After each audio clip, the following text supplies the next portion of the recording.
On May 20, 1967, a Winnipeg mechanic named Stefan Michalak walked into the bush near Falcon Lake, Manitoba, to look for mineral deposits. Hours later he came back sick, with burns on his body, saying a metallic object had landed on a rock beside him. Investigators would later find a marked circle and localized radioactive contamination at the site. None of the agencies involved established what had produced them. Michalak was an amateur geologist who regularly spent his free time prospecting. For the Victoria Day weekend, he traveled to Falcon Lake and stayed at a local motel before heading into the Canadian Shield. At about 5:30 on the morning of May 20, he left carrying a hammer, map, compass, paper, pencil and food. He moved through the bush, stopping to inspect exposed rock and quartz veins. Later that morning, while working at a quartz outcrop, Michalak said a sudden burst of noise from nearby geese made him look up. He reported seeing two glowing objects descending. According to the account he gave afterward, both appeared elongated at first and became more oval as they descended. One remained above the area while the other continued toward a flat rock outcrop. Michalak said the closer object settled on the rock roughly 160 feet away. The second remained overhead for several minutes before climbing away and disappearing. The object on the ground did not immediately leave. Michalak later estimated that he watched it for roughly 40 to 45 minutes. He used that time to make sketches and notes. Eventually, he began moving toward it. Michalak did not initially think he was looking at an extraterrestrial spacecraft. His assumption was that it might be an experimental Canadian or American vehicle that had landed because something had gone wrong. He approached and called toward the object to ask whether anyone inside needed assistance. He reported receiving no answer. Michalak then moved close enough to examine its exterior. He described the surface as metallic, smooth and highly polished, without obvious joints or welding. When he touched it with a gloved hand, he said the surface was extremely hot. The tips of his glove were damaged. According to Michalak, the object then began to move. A blast of hot gas struck his upper body, pushed him backward and ignited his clothing as the object lifted away. He tore the burning clothes away and stamped out the flames. Within a short time, he reported nausea, headache, dizziness and sweating. Before leaving, Michalak said he inspected the place where the object had rested.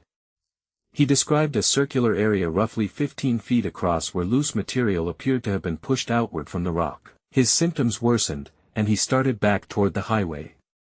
He left some equipment behind, covered his upper body with a jacket and tried to retrace his route. He did not emerge where he had entered.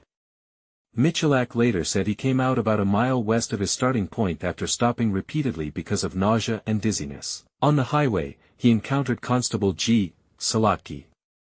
The officer's surviving report described Michalak as confused and behaving as though he might have been drinking. But Salotki also recorded something specific: he could not smell alcohol on Michalak. Michalak told the officer he had been burned after encountering strange objects in the bush. The two men's later descriptions differ on what happened next. Michalak wrote that the constable left without helping him. Salotki's police report says he offered to take Michalak to Falcon Beach and arrange treatment, but Michalak declined. That contradiction remained in the surviving record. Michalak eventually reached the Falcon Lake Motel, collected his belongings and called home. He then boarded a Greyhound bus for Winnipeg. His family met him after he arrived. That night, he went to Misericordia Hospital and was treated as an outpatient for first-degree burns. According to archival summaries of the medical encounter, Michalak did not tell hospital staff that a UFO had injured him. He was released after treatment. After speaking with his family, Michalak decided to publicize what had happened. He contacted the Winnipeg Tribune, which sent a reporter and photographer to his home. The story appeared within days. That publicity quickly brought government investigators to his door. On May 23, RCMP Corporal J. Davis and Constable Zacharias interviewed Michalak at home for about 2 hours. A civilian investigator from the Aerial Phenomena Research Organization was also present. The RCMP returned the next day and took another detailed account. Officers reported that Michalak still appeared ill and was not fit to lead them through the bush. Instead, Michalak drew a map of the reported location. He included terrain features and elevation changes that investigators could use to search for the rock. On May 25, RCMP and Royal Canadian Air Force personnel searched from the air and on the ground. They located objects Michalak had described seeing or leaving along his route. Among them were a discarded shopping bag and an old saw. But they could not find the actual location where Michalak said the object had rested. Investigators also checked what Michalak had done before the incident. Employees at the Falcon Hotel told police he had consumed several beers the previous evening. That contradicted some early claims about his drinking. RCAF squadron leader Paul Biscay considered whether alcohol might have contributed to a hallucination. Biscay did not establish that idea as the explanation. Given the remaining evidence, his reports could not determine what had actually happened to Michalak. Weeks later, the case changed again. In late June, Michalak and a companion named Gerald Hart said they had located the site themselves. That immediately caused an evidentiary problem. Police had asked Michalak not to disturb the location if he found it, but Michalak and Hart had already removed material, including items Michalak said he had abandoned there on May 20. The site could no longer be treated as untouched. Michalak also supplied soil samples from the area. Laboratory testing reported radioactivity in some of that material. The result caused officials to investigate the material more closely. It also gave them a reason to return to the location with radiation detection equipment. When investigators were eventually taken to the site, they documented a visible disturbance in the vegetation and rock surface. It corresponded with the area Michalak had described. They also found a small localized area showing radium-like radioactivity. Surveys of the wider site did not reveal dangerous radiation levels. Archival reviews later compared the reading with contamination that might come from radium-based luminous material. The investigation never established how that contamination reached the rock. Authorities then checked other possible sources. Investigators examined known radioactive locations, places associated with Michalak's employment, and whether he could have obtained radioactive material elsewhere. Doctors and government health departments also examined his reported symptoms. No investigation established that Michalak himself had suffered dangerous radiation exposure. The physical evidence remained difficult to interpret because Michalak had already visited and removed material before officials secured the site.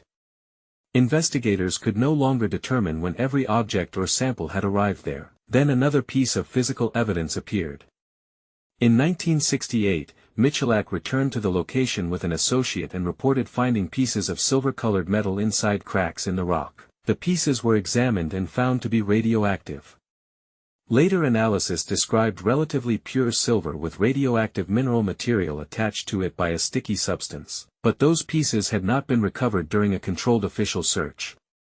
Their appearance months after the original encounter meant investigators could not securely connect them to whatever occurred on May 20. No confirmed second witness ever emerged for Michalak's encounter itself.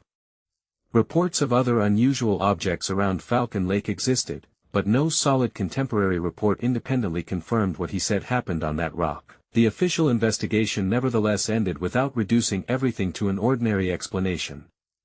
The RCMP acknowledged that Michalak's illness, burns, and the visible circle at the site contained facts it could not explain. Investigators also recorded radioactive contamination of rock and soil whose origin was never determined.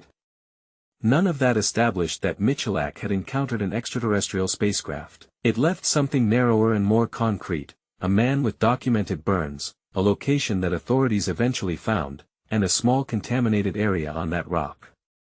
What produced Michalak's injuries and those physical traces near Falcon Lake on May 20, 1967?